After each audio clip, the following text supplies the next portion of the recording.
Welcome to my channel. You see this guy here? This isn't his channel. Thanks for coming over to my channel. We are going to focus today and show you guys how we film one of our Car Wizard videos. Now, it's not going to be the theme for my channel fully. This is going to be kind of a crossover in what I'm going to be focusing on. I'm going to be focusing on photography, and the things we're going to show on this channel can help with taking better pictures and framing better videos. So if you're kind of interested, that's what we're going to be doing.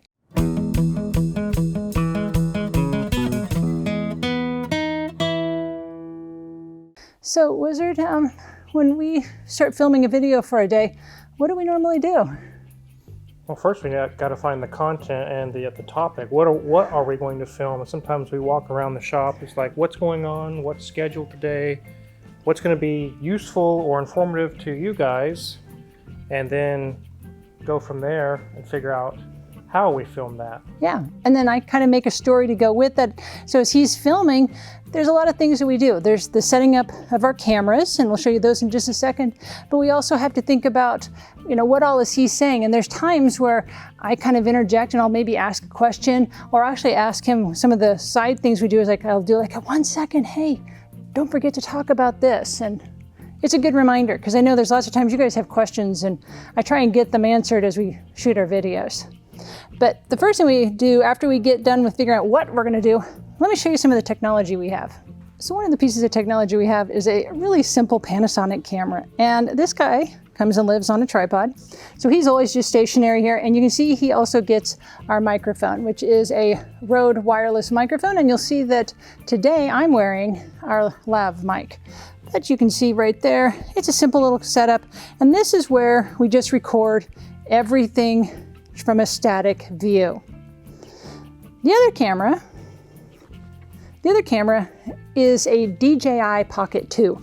And both of these cameras are recording in 4K. This part right here, just this little bitty guy right here, that's just the camera. I put on, you can see there we are. I put on the old cell phone just so I can actually see, because really the screen is just this little bitty, tiny little square. So I can actually see what's going on and what we're filming on the cell phone. And then of course we have a light that I can turn on and illuminate. We use that definitely interior shots and under the cars. So this camera works great. It's also got a little handle that I can hang on to. And this also, when we do like a lift scene where we lift up the car, I can put this in front of the car as you're watching the car go up in the air. So it's a handy handheld little camera. It's amazing that this tiny little, look at that, tiny little head there. I'll look at you, there he is. Tiny little guy there can record 4K. Part of my photography background really knows where to place things, where to put people, kind of get the right angles, make things look nice. So that's one of the things that helps, hopefully, the quality of our videos looking good. Plus, right now, I'm recording on the Panasonic camera, and so it's really steady. The camera doesn't move and bounce around, and typically the lighting is pretty consistent. Also, as we film, we do some silent cues, just so we don't have, quiet on set. Yes, we don't really do that.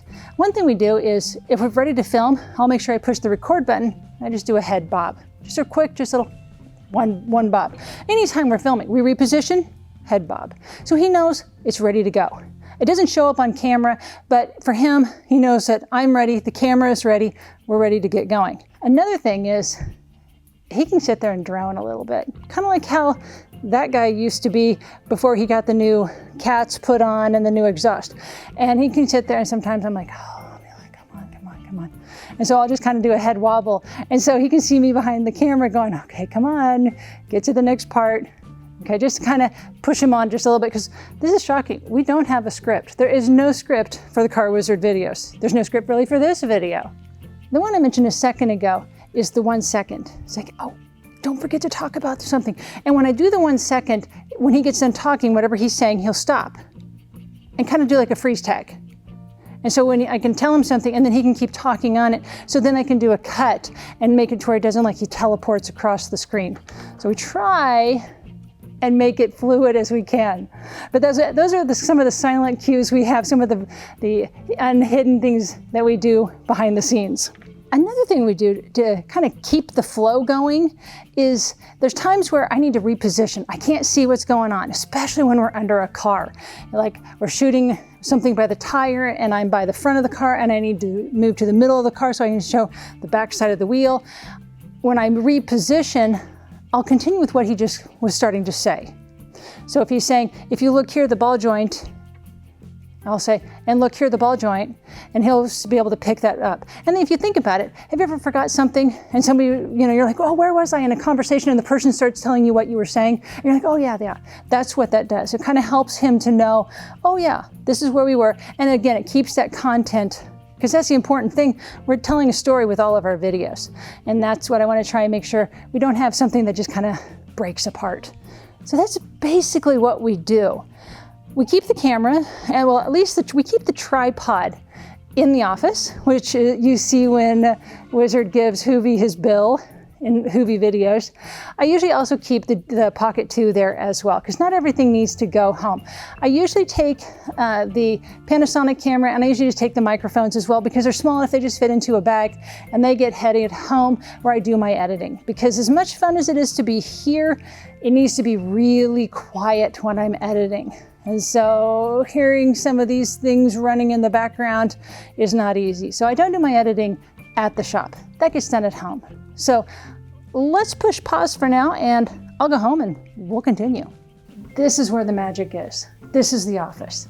And if you look over here, you'll see that I've got the camera bag already over there. I've got a little charging station so I can just plug in things, get things charging. This is where the real magic is. So this is our 4K iMac. 24 gigabytes of RAM. So when we got this, I loaded it full of RAM. It's got tons of storage and space and all that. It's a really good setup.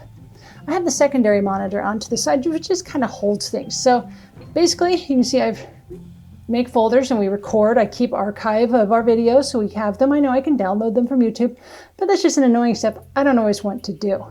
I edit in Premiere. So here's my Premiere screen. If you look down there, you can see that it's kind of chopped up and pieced up a little bit. Some of that is because there's a couple of different cameras happening. Some of it is we just got to chop things up a little bit. Sometimes I have to edit the lighting, the coloring, things like that. But this is obviously the Ferrari 348 that we just got done filming in the shop just the other day. And yeah, there's a little bit going on here. I usually start with the Panasonic camera first, because that's the camera that we start with at the beginning, and that's the one that starts there with the SS, the file name.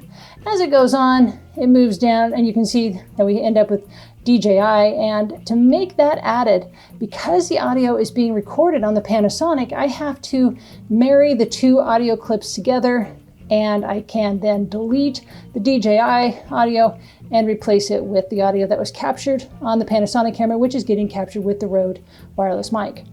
So a little bit of going on there, but isn't anything too terribly crazy. I just listen and can get those lined up. Premiere is a linear format of editing, so it goes pretty smoothly. Got a couple of keyboard shortcuts I like. Made one that lets me do what's called a ripple delete, and just lets me delete the little clip I want and slide everything back over. So I can have a video edited in about 30 minutes. I do have over-the-ear headphones to make sure that I hear everything, to make sure that I'm not missing something, makes everything run smoothly. When it comes time to export, I need to make sure that I've got those two numbers, the source and the output need to match. And a few crazy times, that output wanted to go back to just HD. It's like, no. I want to make sure that I have to double check, make sure that's going at 4K. And right now it is. So then I would export. They take about 15 minutes. So that's about it. It takes that 15 minutes to export and makes about an 8 gigabyte file because it's being done in 4K. So it takes quite a bit of power on the processor and storage on the computer as well. After I get done exporting, I let the computer do that because it's a lot of processing. You don't want to mess up that because it slows all the other apps down. Then I hop into Photoshop. I usually take a screenshot from the video. Sometimes I take a shot at the shot, but usually it's just a screenshot from the video. Do some Photoshop wonders and some tricks and things in there, and export that as a JPEG, and then it's the upload. The upload also can take a really long time, maybe an hour. We don't have super fast internet, but it's okay. I mean, once I just let it go. Since it's a Mac, I can set a hot corner on my computer, say, hey, don't go to sleep. So I just put the mouse in the top left-hand corner, is my hot corner for that, and it doesn't go to sleep, and it just sits there and churns away, and I go off and do other things. Once it gets into YouTube, that's when I can start adding some of those titles, the description, making sure that's all worked out there. In the title, it's kind of annoying because you're limited to 100 characters. And so it's like, what can I do? I'm limited to 100 characters and I got to make something catchy and pizzazzy and yeah. Okay. Get that done. The description, there is a limit, but it's some god-awful number we've never reached, and so I never worry about that part. And to be honest, how many of you really look past the first couple lines anyway? I know. So that description is super important. Our production schedule, if you don't know already, is Tuesday, Thursday, and Sunday, all at noon Central Standard Time, because this is called Kansas, and that's when we decided to upload. Videos for this channel, I'm going to put them out on Wednesdays. I think Wednesdays might be a good day. Between Wizard videos, keep you busy during the week, but Monday, I think Monday could be kind of crazy. It's the beginning of the week, just trying to get things going. By the time Friday rolls around, we're dead tired, and the weekend, well, the weekend's for fun. And even though this is a fun video and learning about photography can be a really cool thing, I don't know if you want to spend your time. So let's choose Wednesday. So I hope to see you Wednesday. I'm going to choose noon as well, Central Time. So if you haven't already pushed the subscribe button, I really would like you to do that. I think you're going to really enjoy the videos. I think they're going to be fun, and they're going to show you some super simple things you can do to take photos or placing images in a screen like in videos so much better. So thank you for watching. I'll catch you on Wednesday.